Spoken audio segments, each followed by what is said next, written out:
नमस्कार। आज हम बात करेंगे इंडिया के क्रिटिकल मिनरल के लिस्ट के बारे में। क्रिटिकल मिनरल जो होता है वो कंट्री स्पेसिफिक होता है। हर कंट्री अपना क्रिटिकल मिनरल का एक लिस्ट जारी करती है या बना करके रखती है अपने प्रेजेंट और फ्यूचर प्रोजेक्ट को सुनिश्चित करके कि उसको किस दिशा में जाना है। इस तरह से जो क्रिटिकल मिनरल इंडिया क्या है हो सकता है मतलब वो किसी और कंट्री का ना हो, ये कंट्री स्पेसिफिक होता है। हर देश अपने हिसाब से अपने क्रिटिकल मिनरल को डिसाइड करते हैं। बट क्रिटिकल मिनरल तक पहुंचने से पहले हमको थोड़ा मिनरल को समझना पड़ेगा। तो मिनरल क्या होता है? मिनरल कुछ नहीं, एक नेचुरली ऑकरिंग सब्सटेंस होते हैं या एलिमेंट कह लो जो फिक्स्ड प्रोपोर्शन में कंबाइंड करते हैं, उनको हम क्या कहते हैं? मिनरल्स। और different types of mineral aggregate होकर के क्या बनाते हैं? रॉक। और different types of rock aggregate करके क्या बनाते हैं? लिथोस्फीयर, हमारा अर्थ क्रस्ट। तो ये एक हायरार्की है। यहां पर एक कॉन्सेप्ट आता है ओर का। तो वैसे मिनरल जहां से हम अपने डिजायर्ड मेटल को एक्सट्रैक्ट कर सके इकोनॉमिकली और प्रॉफिट के साथ, उसे हम ओर कहते हैं। तो एक थंब रूल निकल के आता है कि सारे मिनरल ओर हैं बट सारे ओर मिनरल नहीं है। इतना क्लियर हो गया। अब क्रिटिकल मिनरल किसको कहते हैं? क्रिटिकल मिनरल ऐसे मिनरल्स को कहते हैं जिनकी सप्लाई चेन अगर डिस्टर्ब हो जाए या इनकी शॉर्टेज हो जाए तो उस कंपनी का नहीं पूरे देश की इकोनॉमी पे इसका असर पड़ता है। क्योंकि क्रिटिकल मिनरल जो है स्ट्रेटेजिकली इंपॉर्टेंट होते हैं आपके फ्यूचर प्रोग्राम के तहत। मतलब एक देश के फ्यूचर में उसको क्या करना है उसके अकॉर्डिंग इसको लिस्ट तैयार किया जाता है। इंडिया ने ये अपने पहली लिस्ट जारी की है। तो ये लिस्ट अचानक से तो जारी नहीं हुई, इसकी भी एक कहानी है। तो उस कहानी को समझते हैं। 2011 में ना अभी प्लानिंग कमीशन जिंदा था, नीति आयोग आया नहीं था। तो प्लानिंग कमीशन ने 2011 में 11 मिनरल्स ग्रुप को आइडेंटिफाई किया जो उस समय के हिसाब से इंडस्ट्रियल बेस के लिए काफ़ी इंपॉर्टेंट थे। ऐसा कुछ लिस्ट बना नहीं था, उन्होंने बस ऐसा कहा कि ये मिनरल के लिए ना थोड़ा हमको ज़्यादा टेक केयर रखना पड़ेगा कि इनकी सप्लाई चेन स्मूथली वर्क करती रहे। 2017-2019 इस 2 वर्षों के दौरान 19 ऐसे मिनरल्स को सेलेक्ट किया गया, लाइनअप किया गया कि जो इलेक्ट्रॉनिक्स और इलेक्ट्रिकल सब्सटेंसेस मतलब इलेक्ट्रॉनिक और इलेक्ट्रिकल अप्लायंसेस में बहुत ज़्यादा इनका यूज होता था। तो ऐसे को सेलेक्ट किया गया। 2022 में इंडिया ने डिसाइड किया कि क्यों ना हम क्रिटिकल मिनरल का लिस्ट ही हर साल मतलब अपने फ्यूचर प्रोग्राम के अनुसार हम जारी कर दें। तो इस तरह से 2022 में मिनिस्ट्री ऑफ माइंस ने ज्वाइंट सेक्रेटरी लेवल के एक ऑफिसर के ग्रुप में 7 मेंबर का एक कमिटी बनाया और बोला कि आप ऐसे मिनरल को सिलेक्ट कीजिए जो हमारे फ्यूचर प्रोग्राम के साथ जस्टिफाई करता हो और वो हमारी इकोनॉमी और देश जिस तरफ भी जा रहा है उसके लिए जरूरी हो। वो लोग काम में लग गए। इसके लिए 3 स्टेप था। 3 स्टेप क्या था? तो पहले इनको पूरे देश का जिसका भी वर्ल्ड में जैसे जो भी डेवलप कंट्री है, यूनाइटेड स्टेट हो गया, यूनाइटेड किंगडम हो गया, जापान हो गया, फ्रांस हो गया, इन लोगों के पास ऑलरेडी इनका अपना क्रिटिकल मिनरल का लिस्ट है। तो इनको कहा गया कि आप पहले स्टडी कीजिए। जैसे हम लोगों ने अपना कॉन्स्टिट्यूशन बनाया तो डिफरेंट कंट्री के कॉन्स्टिट्यूशन को पहले वेरीफाई किया, रीड किया, एनालाइज किया। तो उसी तरह से आप पहले इन कंट्रीज के क्रिटिकल लिस्ट को एनालाइज कीजिए कि वो क्या बेसिस अपनाते हैं। तो फर्स्ट स्टेप में डिफरेंट कंट्रीज के जो क्रिटिकल लिस्ट की क्राइटेरिया थी, एलिजिबिलिटी क्राइटेरिया, उसको आइडेंटिफाई किया गया। उसके बाद आइडेंटिफाई करके जो मिनरल थे उनके लिस्ट बनाए गए। उसके बाद डिफरेंट मिनिस्ट्री से इसको कंसल्ट किया गया कि आप जो काम करा रहे हैं आपको इस मिनरल्स की कितना जरूरत है, आप जो काम करा रहे हैं इसमें आपकी मिनरल्स की कितना जरूरत है। तो उनसे कंसल्ट करके जो भी मिनरल्स थे उनको सॉर्ट किया गया। फिर से उसमें से कुछ छांटा गया।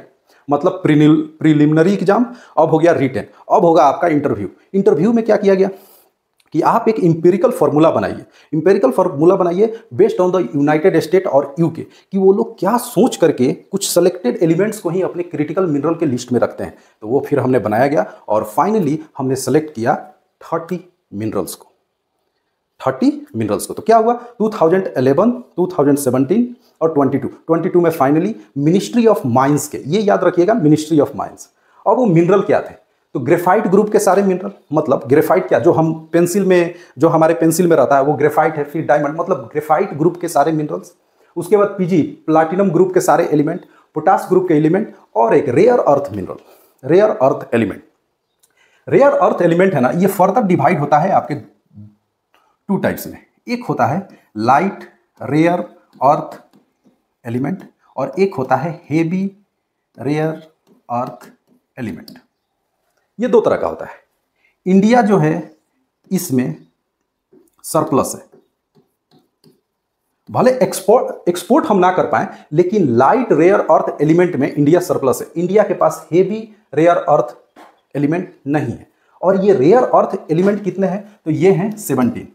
ये एक तो नया कंफ्यूजन है, ये 17 है और लोग बोल देते हैं लेंथेनाइट सीरीज।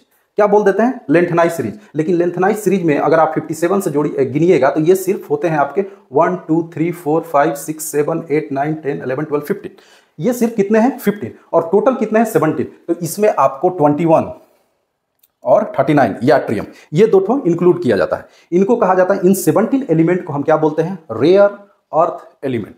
अब रेयर अर्थ एलिमेंट कहने का मतलब ये नहीं है कि ये अर्थ में काफ़ी रेयरली पाए जाते हैं। इसका मतलब ये है कि जो भी अभी एडवांस टेक्नोलॉजी वगैरह, सेमीकंडक्टर या ईवी व्हीकल्स वगैरह, जीरो एमिशन, जो भी एडवांस टेक्नोलॉजी आ रही है, जो एनर्जी ट्रांजिशन, ट्रांसपोर्टेशन ट्रांजिशन का जो सारे देश मतलब अपने अपने कोटा को फुलफिल करने के लिए, कार्बन न्यूट्रल होने के प्रोसेस में जो आगे बढ़ रहे हैं, पूरी वर्ल्ड कम्युनिटी,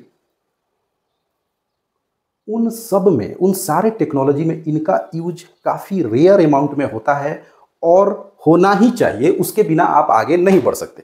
और इनको फर्दर डिवाइड किया जाता है दो, लाइट रेयर अर्थ एलिमेंट और हेवी अर्थ रेयर अर्थ एलिमेंट, जिसमें चाइना जो है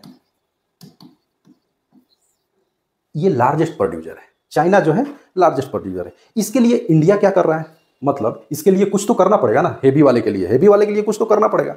तो अभी हमारे प्राइम मिनिस्टर अमेरिका के दौरे पे गए थे, वहाँ पे दो चीज़ें काफ़ी हाईलाइट हुई कि हम वहाँ से ड्रोन ला रहे हैं, दूसरा हम वहाँ से एक जेट इंजन आ रहे हैं। लेकिन किसी ने एमएसपी पे बात नहीं की। ये अमेरिका ने ही 11 कंट्रीज को मिला करके एक ग्रुप बनाया है, मिनरल सिक्योरिटी पार्टनरशिप। इसमें 11 ग्रुप हैं। जो ये एमएसपी ग्रुप है, अमेरिका लेड ग्रुप है, जो रेयर अर्थ मिनरल के सप्लाई चेन पे वर्ल्ड लेवल पे वो इसको नज़र रखती है और उसको स्मूथली फॉलो करती है। अमेरिका ने इंडिया को इसमें इंक्लूड कर लिया। तो ये एक तीसरी बात हुई थी एमएसपी को लेकर के, मिनिमम सपोर्ट प्राइस नहीं, मिनरल सिक्योरिटी पार्टनरशिप, जो अमेरिका के इर्द गिर्द एक अमेरिका बेस्ड ग्रुप है 11 कंट्रीज का। इसके अलावा जीएसआई ने, जियोलॉजिकल सर्वे ऑफ इंडिया ने अभी जम्मू एंड कश्मीर में लिथियम का एक बहुत बड़ा भंडार खोज निकाला है। तीसरी बात, एक काबिल करके हमारे पास एजेंसी है, काबिल खनिज विदेश लिमिटेड, अर्जेंटीना से बात चल रही है। एक और कंपनी है काबिल खनिज विदेश इंडिया लिमिटेड, जो अर्जेंटीना और ऑस्ट्रेलिया से कोबाल्ट और लिथियम के अधिग्रहण के लिए बात कर रही है, मतलब वो वहाँ पे एक्सप्लोर कर रही है। जीएसआई इंडिया में एक्सप्लोर कर रही है। इंडिया ऑलरेडी एमएसपी का पार्ट है, और काबिल जो है ऑस्ट्रेलिया और अर्जेंटीना में कोबाल्ट और लिथियम के लिए काम कर रही है। यहाँ पर एक बात और याद रखिएगा, यूरेनियम इंडिया के क्रिटिकल लिस्ट में नहीं है। सो अभी के लिए इतना ही, फिर किसी नए टॉपिक पे आपके साथ